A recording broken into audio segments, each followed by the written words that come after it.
Assalamu alaikum, brothers and sisters.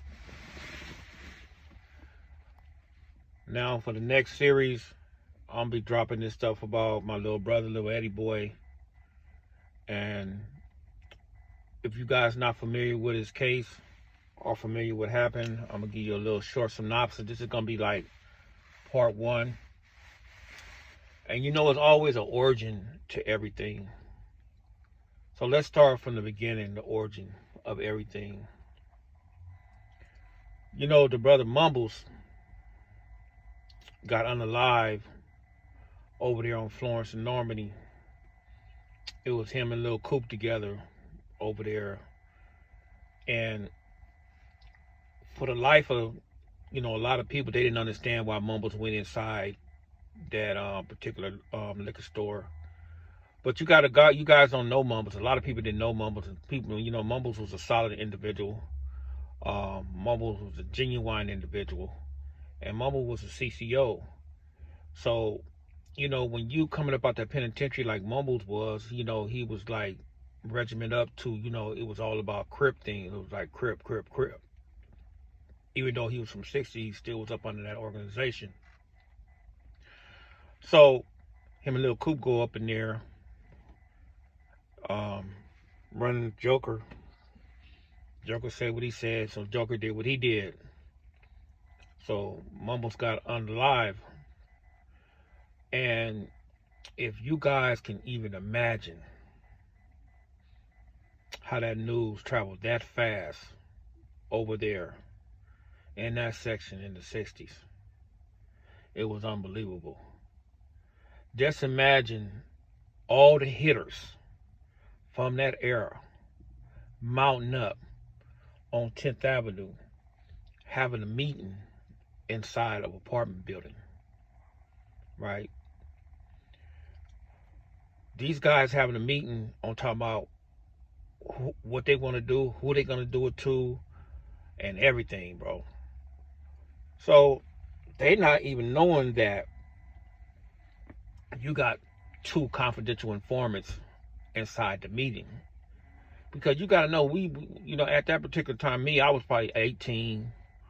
A lot of us was like 18, 19, 20, 21, 22. We was like real young, real naive to a lot of stuff, man. Because when you start basically dealing with this gang culture or that gang banging thing, we really didn't know too much of nothing, man. We just fell off into it.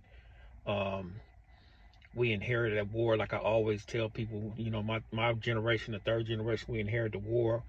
But at this particular time, it's guys from the third generation and the second generation at this meeting. So you got these two confidential informants, was Benzo Jeff and Nutty. So, they sitting there getting play-by-play on what's finna transpire, what's finna take place, and everything. So, long story short, man, some guys go over there and they did what they did, looking for Joker, stumble up on his parents, unalive his moms and his brother. Which, at that particular time, man, I don't think the rules was in place where families was off limits, but it probably was, man. But it's like what I understand about pain, you can't tell nobody how to hurt, and I learned that the hard way. So I will always was like, man, come on, man, that some things be too excessive, but I understand why dudes run around there doing what they did, especially when you're young like that, because you're really not a full developed man until you get to a particular age, fully developed, and you start thinking about certain things and you start to understand the significance of life. So that case happened, bro, right? So you gotta understand, police over there, they looking for Joker over there in the gangsters. The police over here, Detective McCarty, Detective Richard, JJ Mays, Officer Cade, the crash unit, they shaking both trees. They shaking the gangster tree and they shaking the 60 tree, right? gaffling dudes up looking for Joker.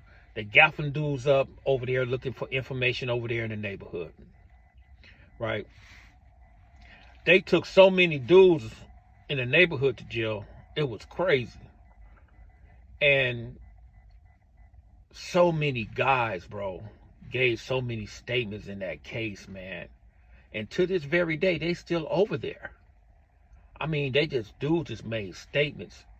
But then again, you have to always, give certain dudes the benefit of the doubt to a degree, because back then, just what the police would do to you back then. They'll take you to jail. They'll whoop your ass up in there. They'll put you in a cage. They'll bring you out. They'll do this and they'll do that. And then they go so far sometimes, bro. They'll try to make you sign a statement. And if you don't sign a statement, they'll sign a statement themselves, and then they'll still put you inside the case. Right?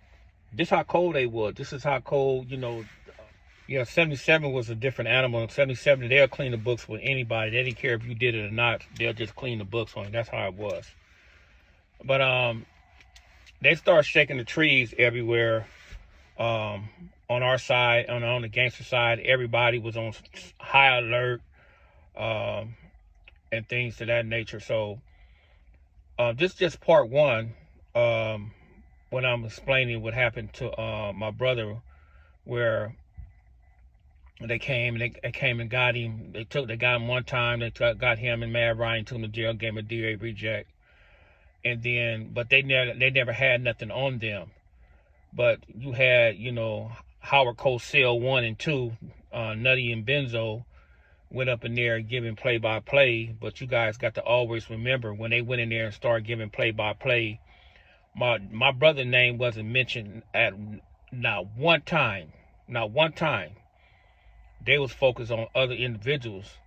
So they gave play-by-play. They gave statements. They gave tape recorders. They gave everything. They got money.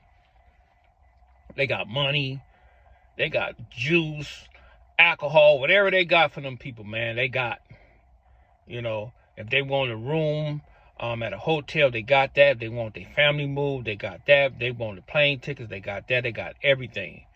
And I have all the transcripts, man. And so if anybody's going to try to refute it, anybody want to dispute that, all you got to do is tap in and I'll shoot it to you.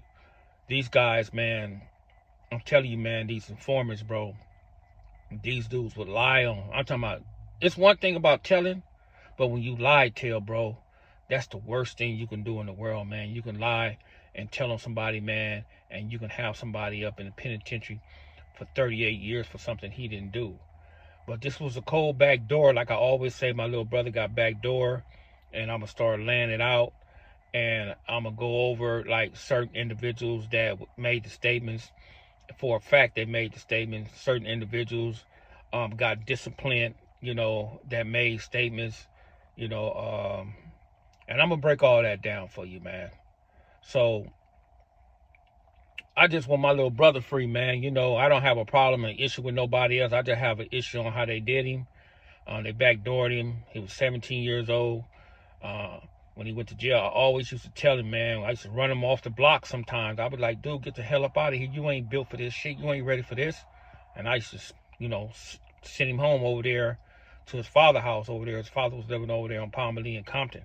So, but, long story short, man, he got caught up. He got backdoored. And I always, man, keep in mind that they had something against my family. And now I found out that the boy Petey Wack, he did, when he got his deal, he implemented my brother in his deal. And he think we don't know that. He implemented my brother just for him to get that deal. He implemented my brother to get that deal, bro. So I'm going to start breaking this stuff down, man. So inshallah, man, you guys have a good night or a good day whenever you listen to this. Assalamu alaikum.